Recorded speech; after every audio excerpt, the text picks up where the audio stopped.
राम राम राम। यदि निरंतर दिन ही रहता रहे, कभी रात्रि हो ही नहीं, तो फिर न दिन का महत्व रहे, ना नित्य नूतन ही प्रतीत हो। दुख से सुख का महत्व बढ़ जाता है, अंधकार से प्रकाश का महत्व प्रतीत होता है, अधर्म से धर्म का गौरव समझा जाता है। इसी प्रकार संसार में सभी वस्तुओं में द्वंद्व है। जीवन है तो मरण भी है, हानि है तो लाभ भी है, यश है तो अपयश है, जय विजय, जय पराजय, सुख दुख, अच्छा बुरा, मीठा कड़वा, अनुकूल प्रतिकूल, इन द्वंद्वों का ही नाम संसार है। जो इन द्वंद्वों से रहित होकर ऊपर उठ गया वही निर्द्वंद है। वो संसारी नहीं, संसार का स्वामी है। वो जीव नहीं, ब्रह्म है। जगत का प्राणी नहीं, जगतपति है। परिवर्तन सदा द्वंद्व में ही संभव है। निर्द्वंद तो सदा निर्विकार, निर्लेप और अपरिवर्तनशील रहता है। इसलिए शास्त्रकार पहले अधर्म को त्याग कर धर्माचरण करने के लिए आग्रह करते हैं। अंत में फिर धर्म अधर्म दोनों का ही परित्याग करके निर्द्वंद होने पर बल देते हैं। बिना निर्द्वंद हुए सुखी नहीं, सच्ची शांति नहीं, संस्कृति का अंत नहीं और संसार का सर्वदा नाश नहीं हो सकता।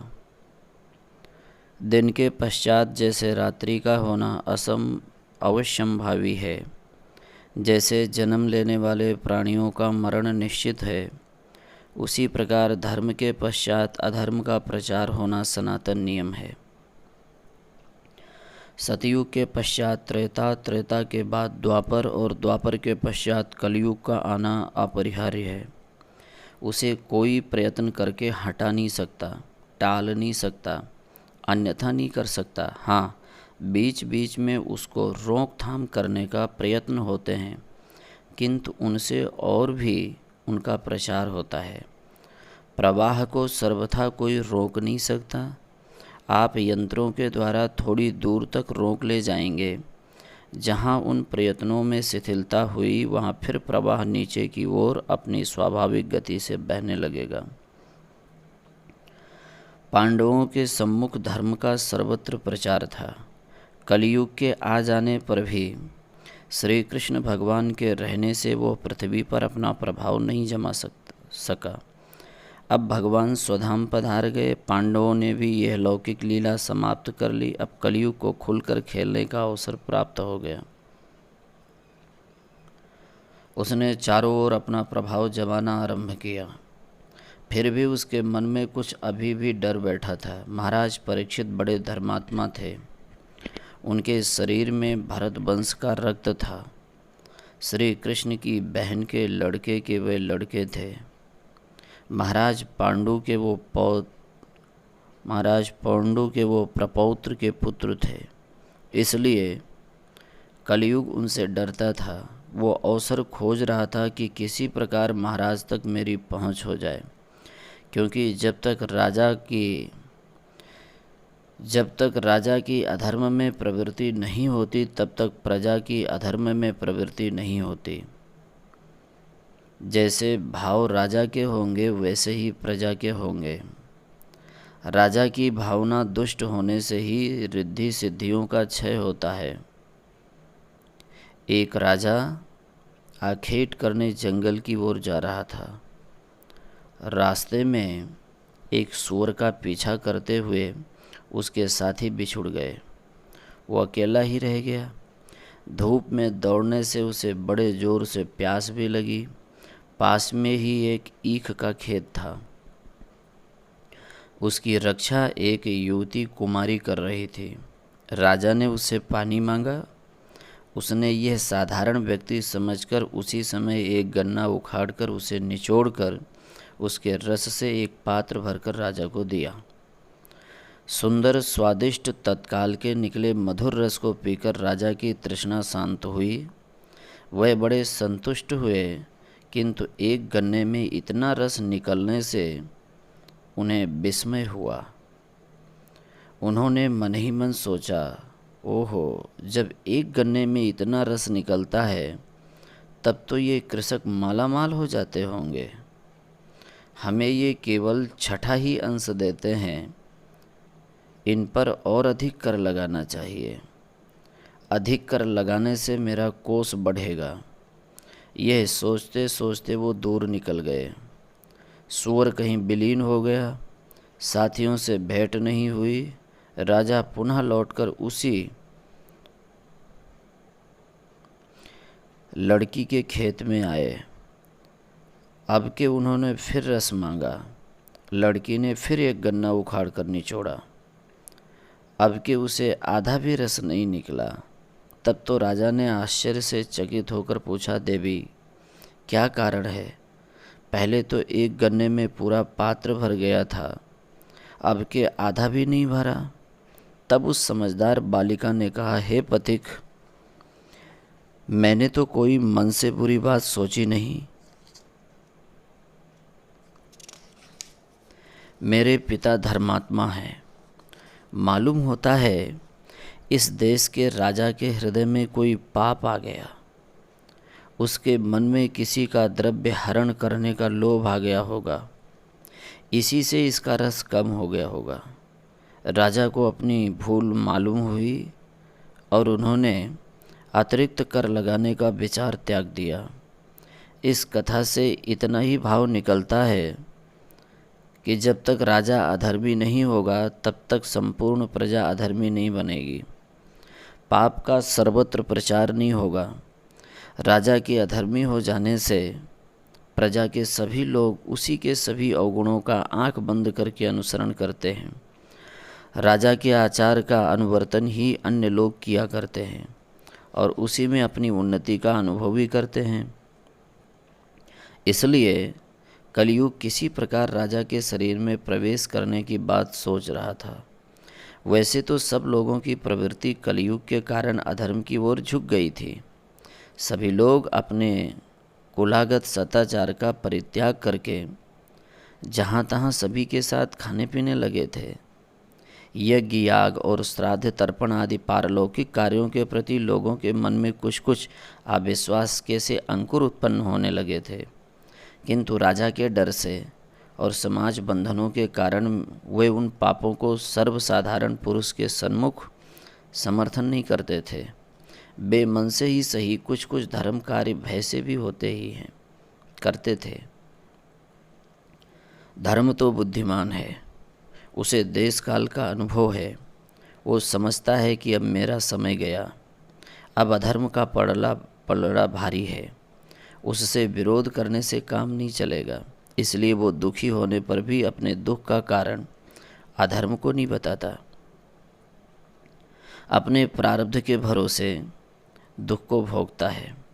किंतु पृथ्वी तो स्त्री ठहरी। स्त्रियों को श्रृंगार स्वभाव से ही प्रिय होता है, विशेषकर भाग्यवती स्त्री को। पृथ्वी का सौभाग्य है धर्म, उसके स्वामी हैं धर्म के रक्षक भगवान वासुदेव। पृथ्वी पर जब धर्म का प्रचार होता है तो मारे हर्ष के पृथ्वी रोम रोम खिल उठती है। जैसे अत्यंत प्रसन्न हुई पत्नी अत्यंत प्रसन्नता के साथ पति के चरण में सर्वस्व समर्पण कर देती है, वैसे ही धर्म के द्वारा वृद्धि को प्राप्त वसुंधरा सच्ची वसुंधरा बन जाती है। वह अत्यंत आह्लाद और उमंग के साथ स्थान स्थान पर सुवर्ण विविध प्रकार के रत्न की खाने उत्पन्न कर देती है।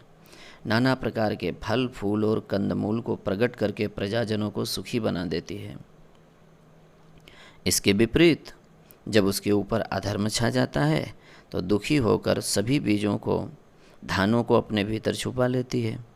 पृथ्वी का सर्वश्रेष्ठ श्रृंगार, सबसे मूल्यवान शिरोभूषण तो भगवान नंद नंदन के वज्र, अंकुश, ध्वजा आदि चिन्हों से चिन्हित, इंद्रादि देवताओं से सदा वंदित उन पाद पद्मों को उनके वक्षस्थल पर उभरे हुए चरण चिन्हों की रेखा ही है। वह चरण जब अवनी से अंतर्हित हो गए, वसुंधरा भगवती अब उन अनुपम चरणों की छाया से रहित हो गईं। इसलिए उनका मुख मलान हो गया। अश्रु बहाती हुई वे रुदन करने लगीं। उसे इस प्रकार रुदन करते देखकर धर्म ने उससे पूछा। इस पर श्री शौनक जी ने पूछा, सूत जी, पृथ्वी तो जड़ है, वो रोने कैसे लगी?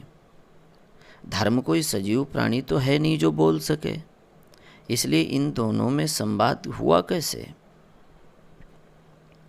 सूत जी बोले, हे धर्मज्ञ, ये शंका आपकी अपनी निजी नहीं है, आप तो सर्व जानते हैं, किंतु इन कलयुगी जीवों के हितार्थ आप पूछ रहे हैं। हे महामुनि, संसार में जड़ कोई पदार्थ नहीं। जैसे संसार में ना कोई छोटा है ना बड़ा है, न कोई भारी है न कोई हल्का है, यह भेद अपेक्षाकृत है।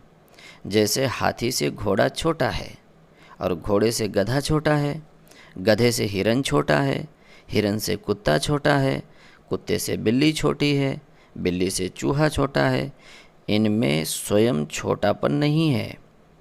हाथी से बड़े भी जीव हैं, उनकी अपेक्षा वो छोटा है। चींटी से भी बहुत छोटे हैं, उन सबसे चींटी बड़ी है। सुमेरु से भी बड़ी वस्तुएं संसार में होंगी, उनकी अपेक्षा वो छोटा है। त्रिसरेणु से छोटा परमाणु बताया जाता है, अतः त्रिसरेणु परमाणु से बड़ा है। यही दशा जड़ चेतन की है, जिनमें चैतन्य का प्रकाश जितना अधिक प्रतीत होता है वह उतने ही अधिक सजीव कहलाते हैं। जिनमें चेतनता का प्रकाश दूसरों की अपेक्षा कम होता है उन्हें जड़ कहने लगते हैं। जैसे मनुष्य में जिनकी बुद्धिहीन होती है उन्हें लोग जड़ कह देते हैं। पत्थर जड़ नहीं है, पृथ्वी जड़ नहीं है, इनमें चैतन्य का प्रकाश कम होता है, इनसे अधिक वृक्षों में होता है, अतः वृक्ष पत्थर की अपेक्षा चैतन्य है। उसी प्रकार वृक्षों से कीट पतंग, उनसे पशु पक्षी, फिर बुद्धिजीवियों में मनुष्य श्रेष्ठ माना गया है। संसार में जितने भौतिक वस्तुएं हैं उन सबके एक अधिष्ठात्री देव होते हैं। वे देवताओं की तरह अशरीरी होते हैं, भाव जगत में रहते हैं। जब कोई बात करनी होती है तो किसी अपने अनुरूप शरीरी के शरीर में प्रवेश करके बातें करते हैं। जैसे भूत प्रेतों का आवेश मनुष्य को होता है। महाभाग, हमने स्वयं देखा है कि बहुत से मनुष्य जिस भाषा को जानते भी नहीं, उन्हीं के शरीर में उस भाषा को जानने वाला कोई प्रेत प्रवेश कर जाता है तो वह मनुष्य उस भाषा को स्पष्ट बोलने लगता है। वो क्या बोलता है, उसी वाणी से ये अशरीरी प्रेत ही बातें करता है। इस प्रकार पृथ्वी, कलयुग, ये सभी अशरीरी देव हैं। जब ये मनुष्यों पर अपने प्रभाव प्रकट करना चाहते हैं तो या तो तदनुरूप अपना स्वरूप धारण कर लेते हैं या किसी के शरीर में प्रवेश कर जाते हैं। यहाँ पर पृथ्वी ने गौ का रूप धारण कर लिया, क्योंकि गौ और पृथ्वी में बहुत अधिक साम्यता है। जैसे पृथ्वी हमें धारण करके हमारा पालन पोषण करती है, उसी प्रकार गौ भी दूध पिलाकर, बैल पैदा करके हमारी रक्षा करती है। जिस प्रकार गौ का पुत्र वृषभ होता है, उसी प्रकार पृथ्वी का पुत्र धर्म है। धर्म का उपार्जन अधिकतर पृथ्वी पर ही किया जाता है। अन्य लोग तो धर्म अधर्म के फलों को भोगने के लिए हैं। धर्म की वृद्धि पृथ्वी पर ही होती है, इसलिए धर्म ने वृषभ का रूप धारण कर लिया था। सतयुग में धर्म के तप, शौच, दया और सती, ये 4 चरण थे, 4 पैर थे। त्रेता में तप के नष्ट होने से धर्म 3 चरण वाला हो गया। द्वापर में शौच के नष्ट होने से धर्म के 2 ही चरण रह गए थे, और कलयुग में दया नष्ट हो जाने से अब केवल सत्य के ही सहारे वो खड़ा था। घोर कलयुग आने पर जब उसका सत्य रूपी पैर भी नष्ट हो जाएगा तो कृपालु भगवान अवतार लेकर धर्म के फिर 4 पैरों को यथावत बना देंगे, फिर सतयुग हो जाएगा। इस प्रकार ये क्रम अनादिकाल से चला आ रहा है, अनंत काल तक चलता जाएगा। यही प्रकृति के सृष्टि का धर्म है।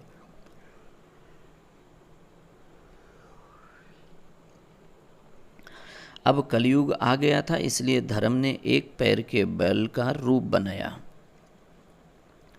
पृथ्वी रूपी गौ दुबली पतली रोती बिलबिलाती पछताती दुखी होती हुई वहाँ महाराज परीक्षित के शिविर के समीप खड़ी थी। एक पैर वाला वृषभ उससे पूछ रहा था। वृषभ रूपी धर्म ने पूछा, माँ तुम इतनी रो क्यों रही हो? तुम्हारे दुख का क्या कारण है? अपनी कुशल छिम जनाओ, अपने मुख मलान होने का कारण बताओ। मालूम होता है आपको कोई आंतरिक क्लेश है क्या? पृथ्वी ने कहा, भैया काहे का क्लेश है, क्या बताऊं? बताने योग्य बात नहीं। अपने भाग्य के लिए रो रही हूँ। सुख दुख मनुष्य को अपने भाग्य से ही मिलता है।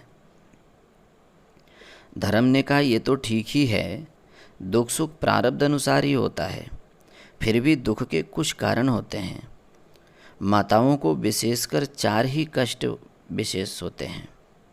या तो उनका कोई बंधु बांधव परदेश चला गया हो, या पुत्र दुखी हो, या आश्रित परिवार वालों पर कोई विपत्ति हो, अथवा अपने पति का वियोग हो गया हो। इनमें से तुम्हें कौन सा कष्ट है? तुम्हारे हितैषी जो सद्गुणी हैं वे कहीं चले गए हैं क्या? या मेरे 3 पैर के कट जाने के कारण तुम्हें दुख हो रहा है? या तुम अब शूद्रों और मलिक्षों का आधिपत्य हो रहा है और निकट भविष्य में होने वाला है, उसके लिए तुम इतनी व्यग्र हो रही हो? अथवा आजकल धर्म न होने से कुपित हुए इंद्र समय पर वर्षा नहीं करते, इससे तुम्हारे आश्रित में रहने वाली प्रजा दुखी है, उनके दुख से तुम दुखी हो रही हो?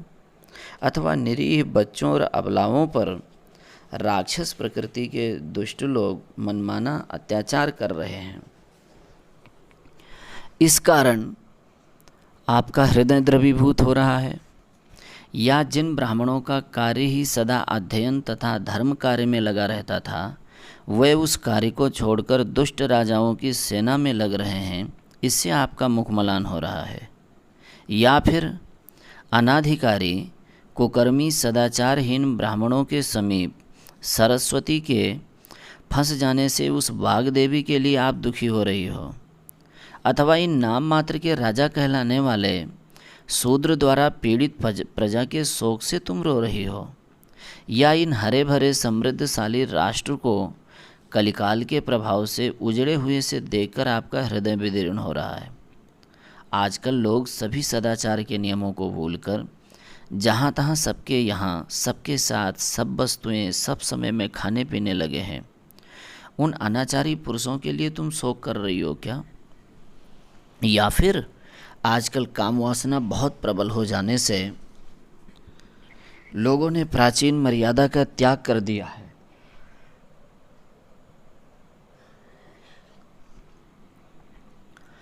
गम्या अगम्या किसी का भेदभाव ही नहीं रहा।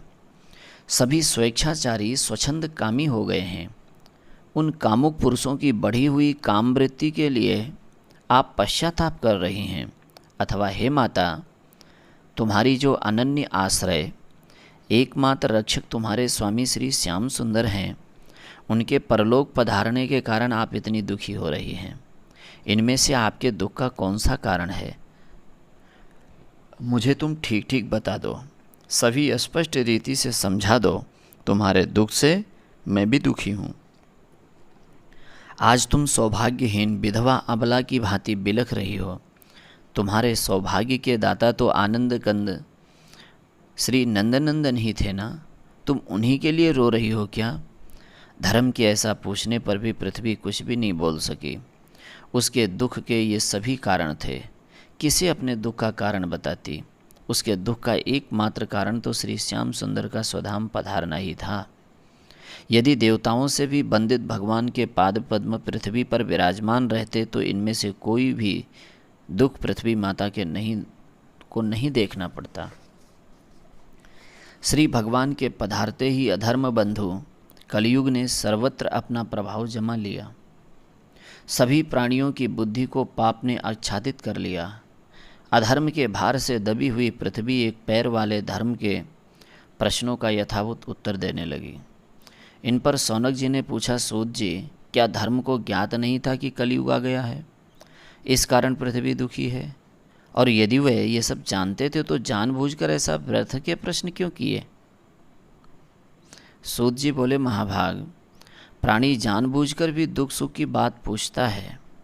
पूछने से, उस संबंध की चर्चा करने से दुख कम होता है, सुख की अभिवृद्धि होती है। अपने स्नेही के सन्मुख दुख कहने से हृदय हल्का हो जाता है। यही चर्चा चलाने के लिए धर्म ने ये प्रश्न किए। अब इनका पृथ्वी माता ने जो उत्तर दिया, अपने दुख के जो विस्तार के साथ कारण बताए, उन्हें अब मैं आपके सन्मुख कहूँगा। आप सब उसे समाहित चित्त होकर सुने। उसके श्रवण करने और कराने से धर्म की वृद्धि होती है। और जहाँ धर्म और पृथ्वी का ये संवाद श्रद्धा भक्ति से पढ़ा और सुना जाता है, वहाँ कलयुग के दोष नहीं रह सकते। वहाँ से कलयुग अपना डेरा डंडा उठाकर भाग जाता है। अतः मैं आपको इस संवाद को सुनाता हूँ। इतना कहकर सूत जी आगे की कथा कहने लगे।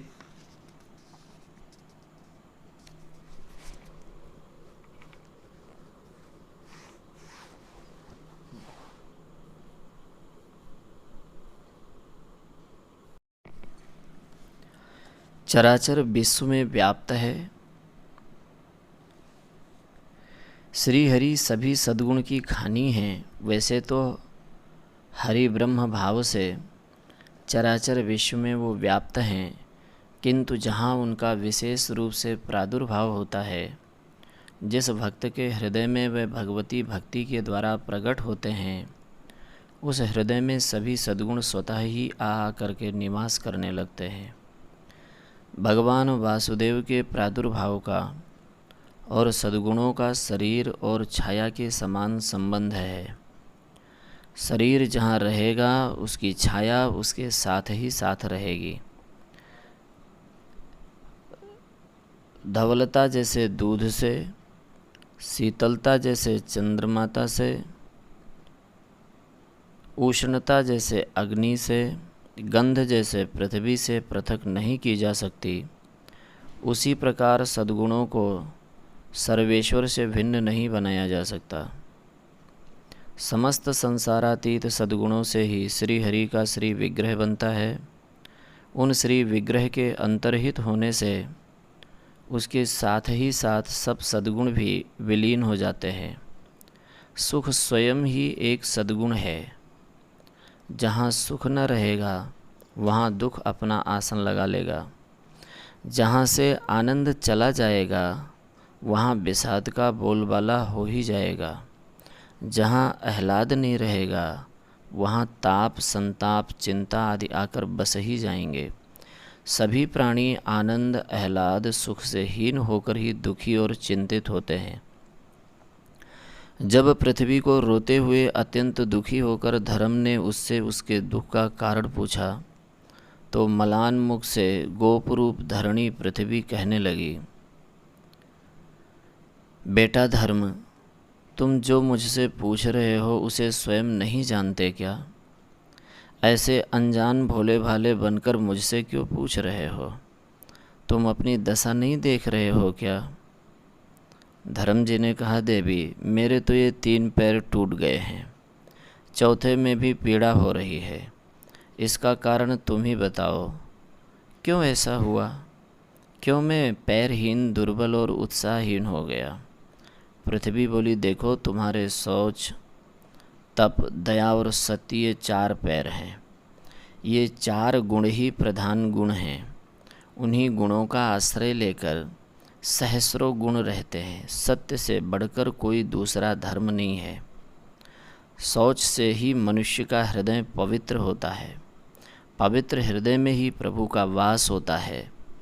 दया धर्म की जननी है। जहाँ दया नहीं, वहाँ तुम रहते ही नहीं। क्षमा क्षोभ को नाश करती है। त्याग संसार बंधन से छुड़ाकर मोक्ष मार्ग में ले जाता है। संतोष सुख का सहोदर भाई ही है। कोमलता कमनीयता की सगी बहन है। जहाँ कोमलता नहीं, वहाँ उसकी सौत कर्कशा आ जाती है। वहाँ सौंदर्य नहीं, सुख नहीं।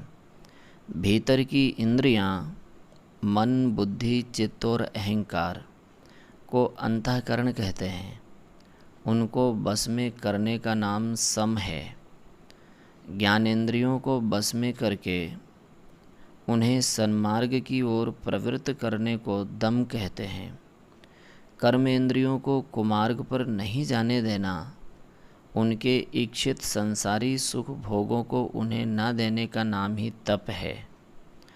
प्राणी मात्र में उसी प्रभु की सत्ता का अनुभव करना, इसको समता कहते हैं। जिसकी बुद्धि समता में स्थिर हो गई है, उसे शोक मोह कभी होता ही नहीं। जब सभी उसके स्वामी सर्वेश्वर के स्वरूप हैं, तब फिर वह विरोध झगड़ा टंटा किससे करे, किसे बुरा भला कहे। जो किसी को बुरा नहीं कहता, उसे कभी दुख होता ही नहीं। आए हुए दुखों को जो बिना उसकी निंदा किए हुए स्वेच्छा से सहन कर लेता है, उसे तितिक्षा कहते हैं। और विषयों की ओर से उदासीन हो जाने का नाम ही उपरति है। चित्त के लिए तो कुछ चिंतनीय वस्तु चाहिए, वो बिना विचारे बैठ नहीं सकता। अतः जो व्यर्थ की बातों का विचार ना करके मन को शास्त्रीय विषयों में बहलाकर रखते हैं, उसे श्रुति कहते हैं। इस शास्त्रीय चिंतन से अंतःकरण के मल विक्षेप दूर होते हैं। सद असत के विवेक का ज्ञान होता है, उसी का नाम ज्ञान है। ज्ञानी पुरुष की दृष्टि में ना तो सुख है और ना ही दुख है, ये द्वंद्व उनके जीवन में रहता ही नहीं है। जहाँ निर्द्वंद हुए नहीं कि दुख शोक का जो मूल कारण ये संसार है, वो उसी क्षण समाप्त हो जाता है। चित्त की वृत्ति स्वभाव से ही विषयों की ओर जाने वाली है, उसे विषयों से खींचकर श्याम सुंदर की ही ओर लगाने का नाम ही वैराग्य है। जिसे वैराग्य है, उसे संग्रह की क्या आवश्यकता। जो कुछ संग्रह नहीं करता, उसे रक्षा की भी चिंता नहीं, किसी पर अविश्वास भी नहीं। संग्रह ही दुख का हेतु है। अधिक संग्रह करने से ही अधिक चिंता बढ़ती है। संसार में जितना भी ऐश्वर्य है, उन्हीं नंद नंदन का है। अतः विश्व ब्रह्मांड के समस्त ऐश्वर्य को अपनी बपौती समझकर उसमें मेरे तेरे का पृथक भाव नहीं करना। समस्त ऐश्वर्य को अपने पिता का ही समझकर अपने को ऐश्वर्यवान समझना, यही यथार्थ ऐश्वर्य गुण है। जब सभी ऐश्वर्य हमारे बाप का ही है, तो हम दूसरे के ऐश्वर्य से डाह क्यों करें। दूसरे का है ही कहाँ। सबके एकमात्र उत्तराधिकारी तो हम ही उन जगत पिता के इकलौते पुत्र हैं। हमारी आज्ञा से ही सर्वत्र प्रबंध हो रहा है। जैसे किसी सेठ की देश विदेश में बहुत सी व्यापारिक शाखाएं होती हैं, उनमें लाखों मुनीम नौकर कार्य करते हैं, किंतु उस समस्त ऐश्वर्य का स्वामी तो सेठ और उसका पुत्र ही तो है। सांसारी विषयों से सदा लड़ते रहना, उनसे कभी भी हार नहीं मानना, दुर्गुणों को सदा संहार करते रहना ही सच्ची सूरवीरता है। जिसमें ऐसी सूरवीरता है, जो धनुष चढ़ाए सरसंधान सदा सावधानी से सन्नद्ध रहता है, उसका संसार क्या कोई बिगाड़ सकता है। उसे कौन पराजित कर सकता है। सूर्य में, चंद्रमा में, अग्नि में, चराचर विश्व में जो तेज है, वो सब हमारे श्याम सुंदर का है। उसी तेज से तेजस्वी होकर सदा दुर्गुणों को तापित करते रहना, यही तेज का उपभोग है। इसका उपयोग सदा करते रहना चाहिए, नहीं तो निस्तेज पुरुष को सभी दबा देते हैं। बल 3 प्रकार का है, शारीरिक बल, इंद्रियों का बल और मन का बल। मन के बल को सह सकते हैं।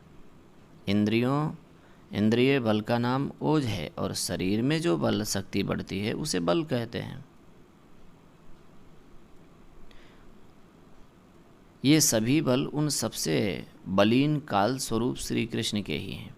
उनके यत्किंचित बल के कारण ही अन्य प्राणी अपने को बली बताते हैं। जिन्होंने उन बलराम के भाई कंस को मारने वाले नटवर को हृदय में धारण कर लिया है, वही सच्चा बली है। विस्मरण ही मृत्यु है। स्मृति को ही शास्त्रकारों ने जीवन कहा है। इसलिए ऋषियों ने बार बार इस बात पर बल दिया है कि सदा सर्वदा भगवान विष्णु का स्मरण करना चाहिए, कभी भूलकर भी उनका विस्मरण नहीं करें, जिससे सर्वथा हरि स्मृति बनी रहती है। उसकी विपद सब टल जाती है, क्योंकि हरि स्मृति को सर्व विपद विमोक्षणी बताया गया है। यह जीव विषयों के अधीन है। विषयों की अधीनता स्वेच्छा से ग्रहण करने के कारण यह परतंत्र बन गया। पराधीन पुरुष को स्वप्न में भी सुखी नहीं होता है।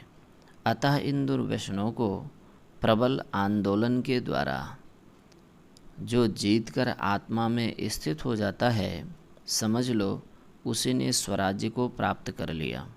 वही सच्चा स्वतंत्र है। स्वतंत्रता के सन्मुख हाथ जोड़े खड़ा रहा है। कर्मों के करने में जो निपुणता है उसे कुशलता कहते हैं। पहले सभी शुभ कर्मों में मनुष्य कुशाओं को धारण करते थे, क्योंकि कुशा परम पवित्र माना गया है। अतः जो कुश धारण किए रहता है उसे लोग समझते हैं ये बहुत ही सुंदर कार्य कर रहा है, इसलिए उसे कुशल कहते हैं। अथवा जो कुशों को लाकर उन्हें बड़ी सुंदरता से अलग करके बीन बीन कर सुंदर मूठा बना देता है, उसे भी कुशल कहते हैं। इसी कारण वह शब्द बुद्धिमानी के साथ शुभ कार्य करने वालों के लिए हो गया। अर्थात जो सुंदर कर्म करे वो कुशल है। जिसने कुशों को धारण कर लिया है उसे पाप कैसे स्पर्श कर सकता है। पाप का ही भाई कलयुग है, पाप का ही पुत्र दुख है। कुशल पुरुष के पास ये सब नहीं भटकते। सद्गुणों का जो एक आभा निकलती है उसे कांति कहते हैं। जिनके पास सद्गुण नहीं है उन विषयी पुरुषों में कांति कहाँ। वे तो प्रभा, कांति, तेज आदि से हीन होते हैं। अतः कांति देखकर समझना चाहिए कि इस पुरुष के हृदय में कमलाकांत विराजमान हैं। विकारों की सामग्रियां सम्मुख रहते हुए भी जिनके मन में धैर्य के कारण विकार उत्पन्न नहीं होते उसे धीर पुरुष कहते हैं। धैर्यवान पुरुष के लिए संसार में असंभव कोई बात नहीं। वो पाताल को फोड़ सकता है, आकाश को तोड़ सकता है, मंदराचल को उखाड़कर मरोड़ सकता है, स्वर्ग और पाताल को एक करके जोड़ सकता है। मनुष्य जब धैर्य छोड़ देता है फिर वो दुखी होता है। मनुष्य किसी से तब डरता है जब वो कर्कश हो जाता है। कर्कश पुरुष का हृदय सदा भयभीत बना रहता है। वह औरों से डरते हैं और उसे डराते भी हैं, किंतु जिसने मृदुता धारण की है उससे कोई नहीं डरता है। सभी उसकी ओर आकर्षित होते हैं। पुष्प मृदु होते हैं, सभी उन्हें देखकर प्रसन्न होते हैं। कुलवती कामिनी, अबोध शिशु, घी दूध की बनी मिठाइयाँ ये सब मृदु होती हैं और प्रायः सभी के मन को हरती हैं। श्याम सुंदर सबसे अधिक मृदु हैं। अतः जिसने श्याम सुंदर को हृदय में धारण कर लिया उसका हृदय नवनीत से भी मृदुल हो जाता है।